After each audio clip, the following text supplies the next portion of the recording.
Howdy folks, it's Will here from Flow Mountain Bike, and this next to me here is the Marin Alpine Trail 7. Now the Alpine Trail is Marin's long travel enduro bruiser. This bike has 29-inch wheels with 160mm travel fork and 150mm of travel out back. It's all built around a tough, no bullshit alloy frame and the relatively straightforward multi-track suspension design. Here you won't be finding any carbon fibre, there are no fancy geometry flip chips, storage compartments or three-letter acronyms. Instead, Marin keeps it real with chunky tubing, a threaded bottom bracket shell and tidy bolt-up axles front and rear. Now the biggest update to the 2022 model can be found in the geometry. Marin has kicked back the Alpine Trail's head angle to a very slack 63.5 degrees. Of course the reach gets longer as well, with our large size featuring a 480mm reach measurement. To keep the climbing position efficient, the seat tube angle clocks forward to a very steep 78 degrees. Interestingly, while a lot of other enduro bikes are going to longer chain stays, the Marin Alpine Trail keeps it quite short out back with a 430mm rear centre. This particular bike we have here is the entry-level Marin Alpine Trail 7. And with a sticker price of just 3,899 Australian dollars, we reckon this is one of the best value enduro bikes on the market right now. Up front we have a RockShox Yari RC fork, which is smooth, easy to tune and plenty stout on the trail. There's a RockShox Deluxe rear shock which has adjustable rebound damping and a 2-position compression lever. There's a Shimano Dior 1x12 drivetrain which has been faultless throughout testing. We've not even dropped a chain despite there being no chain guide. You'll also find Shimano's budget MT420 brakes, but because Marin has spec'd metal compound brake pads and a big 203mm rotor on the front and 180mm rotor on the back, power and feel is actually fantastic. The 2.6-inch wide V tyres have also impressed us throughout testing, with their sticky compound and supportive casing providing excellent all-condition grip. And we'd probably like to see a little bit more travel than the stock 150mm dropper post, and the lever is a little bit wiggly and a bit cheap in its feel, but otherwise we have zero complaints with the parts on this bike. The less Gucci build is apparent on the scales though, with our large size test bike coming in at 16.21 kilos. First, let's talk about the strengths of this bike.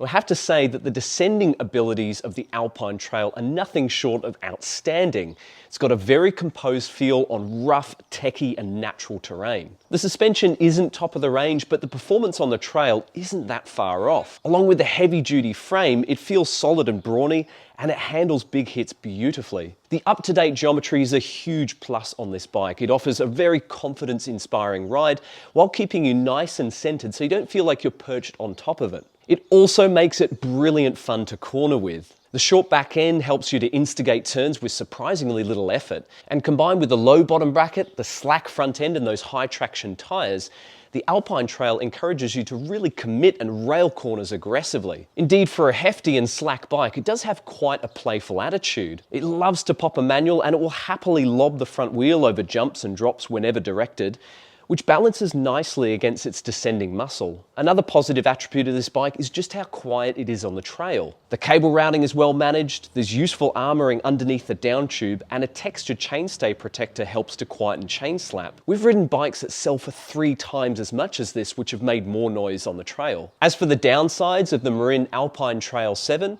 well, at over 16 kilograms, it's obviously not the most sprightly bike up hills and on flatter terrain. The suspension is quite active, so you will want to make use of that compression lever on the shock to firm it up when you're riding on the road or on smooth gravel climbs. For those who are chasing more of an all-day trail bike, we'd recommend looking at Marin's shorter travel Rift Zone instead. Still, the climbing position on the Alpine Trail is fantastic, and it goes a long way to hiding this bike's overall heft. Now, while most of the parts on this bike were totally solid throughout testing, the rear wheel did detension in quite a spectacular fashion on the first ride, where all of the spokes pretty much came loose. Over the next couple of rides, the crank bolt came loose, the suspension's main pivot came loose, and the central rocker link pivot as well. Certainly not ideal for a bike that's sold direct to consumer in Australia, though in speaking with Marin, we've since been informed that the team is already aware of these issues and has made changes to production accordingly. Still, it is something to keep an eye on, and of course we'd always recommend carrying tools when you're out on the trail,